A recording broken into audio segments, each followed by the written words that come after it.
Welcome back. I'm Jen Potter, the host of The Wow Within. We started the show to tell people's stories. They have overcome all of these obstacles to be where they are today.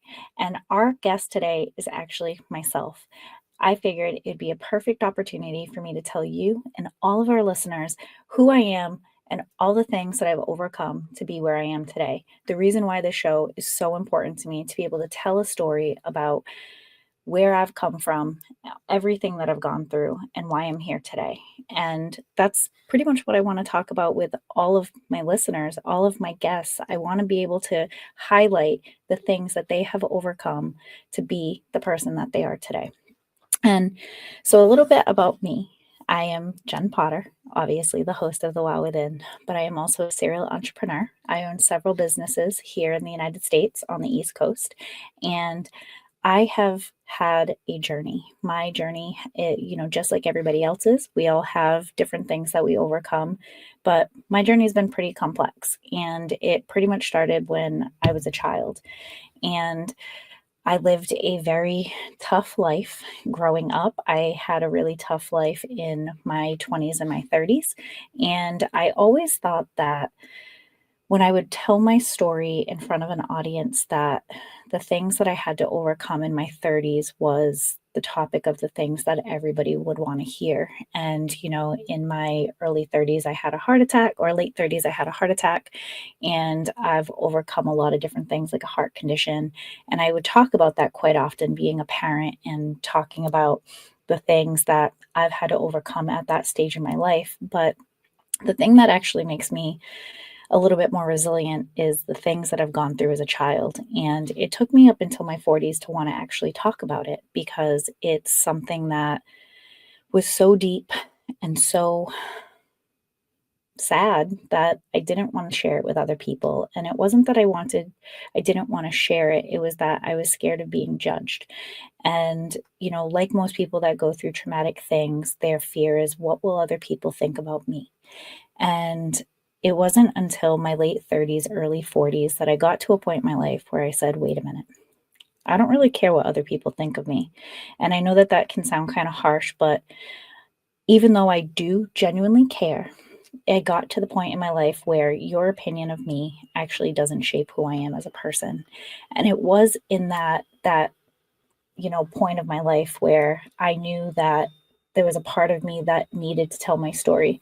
And as a writer, and an author and someone who is slowly starting to tell their story, I wanted to just give a little tidbit. I'm writing a 3-part memoir, so today I'm going to tell you a little tiny bit of the journey and where I am and how it got me through all of these different stages in my life. And it kind of shoots back to when I was a child, and some of the things that I had the hardest time accepting was the family I was born into. And, my dad is a fantastic father. He worked a lot when I was a child, so he wasn't really home all the time. But I was with my mom a lot of the time in my earlier age, earlier years. But there were a lot of things that my dad didn't know. There were a lot of things that my mom did and other family members that, we kept very quiet.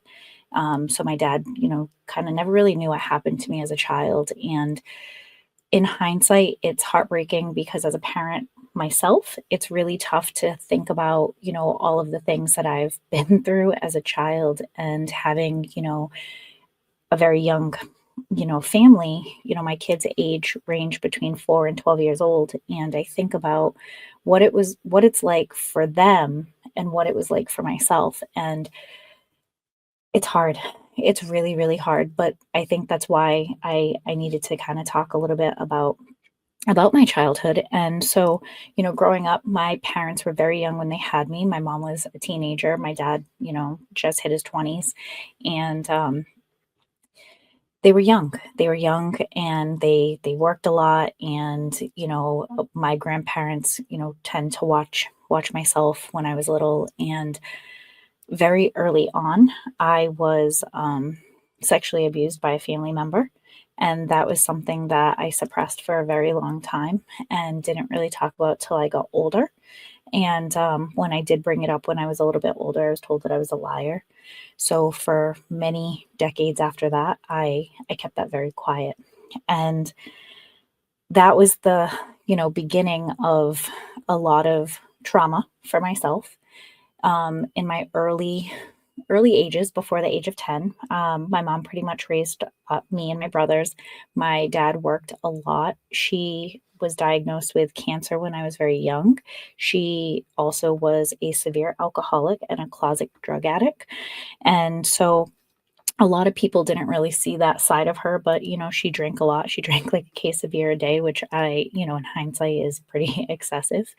And, most people drink like a drink or two a day, and that's excessive. But she could drink 12 to 24 a day. She smoked. She also did a lot of heavy drugs. And I was raised in that. I was raised in this environment where drugs and alcohol were very heavily used. My dad worked a lot, so he didn't see a lot of it. And my mom, who was a very kind, beautiful woman, when she drank, she was very aggressive. Like I said, my dad worked a lot, so my dad didn't see a lot of that. And I'm sure that there were parts that my dad probably did see. And because he worked so much, he either turned a blind eye to it or thought maybe, the aggression was only towards him. But my mom physically abused me pretty heavily before the age of 10. There were, instances where she would push me down a flight of stairs, or there's one part in my book that I write about that. When I think about it, it makes me laugh now as an adult, but I think it took a lot of healing for me to kind of get beyond this. But there's this song called In the Air Tonight by Phil Collins, and every time I hear that song, it has been a trigger for me. I would hear the song, and every time I hear it, like that feeling would just come through my entire body. It was a full-fledged trigger. It would give me a flashback to instantly where I was in that moment. And this particular chapter that I write about, and that song comes on, and my mom would play the song over and over. She was obsessed with Phil Collins. But I specifically remember, being in a bunk bed. I remember the metal, the sound, the look, and I remember her specifically waking me up. I don't know what time it was. I don't know where my dad was, but she would make me wake up and she'd make me dance with her. And, she was always trying to be happy and in the moment. And when I think of some of it, I think of like this.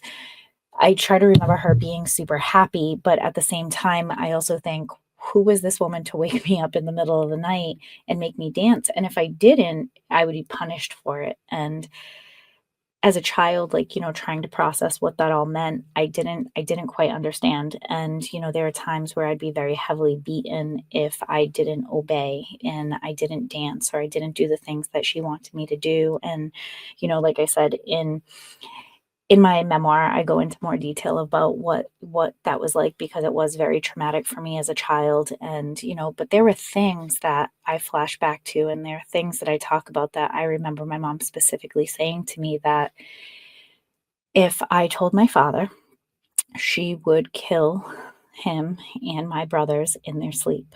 And so as a scared child, I kept my mouth shut for a very, very long time.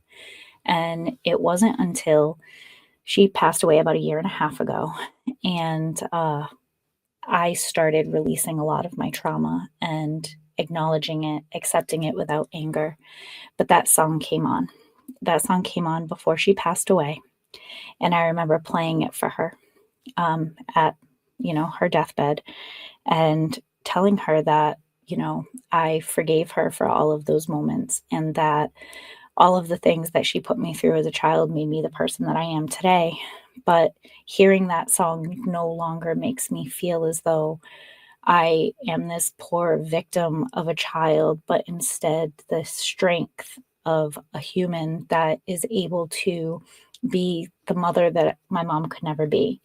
And, when she passed away, or was about to pass away, I remember thinking for the first time in my life, I'm like, I didn't want her to leave. And I finally got to a place in my life where I got to acceptance. and that all of the things that I went through as a child, that despite what type of person she was, this is no longer the person that she is. And it took me to a different level in my life where I thought when my mom passed away, all the trauma in my life was going to release and I was going to feel so much better. And I laugh about that every time I think about it because I think, wow, what was I thinking? You feel like, okay, your abuser is passing away. And so therefore, you're going to release all of this energy and you're going to be in a better place. And honestly, I've spent the past year and a half really working on myself, becoming a better person, being able to tell these stories in a place that I've never been able to tell them. And, you know, going through these things as a young child, and that's just up until the age of 10, how they affected me 30 plus years later. 30 plus years later, I am at a place in my life in my 40s where I'm finally accepting that. And as a parent, my goal is to make sure that my kids never experience trauma like that, to make sure that they're going to go through their own thing. Whatever, we all have children, we all go through something. But I can only hope as a parent that every decision that I make is not to the point that it's unbelievably traumatic for my children, and hoping that we break these generational, traumas in order to make our kids a little bit better. And so that's a little bit about my early age traumas. And, as I get older, there are other things that I've kind of gone through, but it's that foundation that brought me to where I am today. And it wasn't until my 40s that I started acknowledging it, and acknowledging it from, like I said, a place of acceptance and a place of acknowledgement without anger. And I think that that's probably one of the biggest things that I've learned over the past year, is that we can go through things and we don't need to let them go, but we need to acknowledge them and we need to start healing from them. So when we come back from the break, we're going to talk a little bit more about all the things that I have gone through from childhood to now to get me to where I am today. So stay tuned.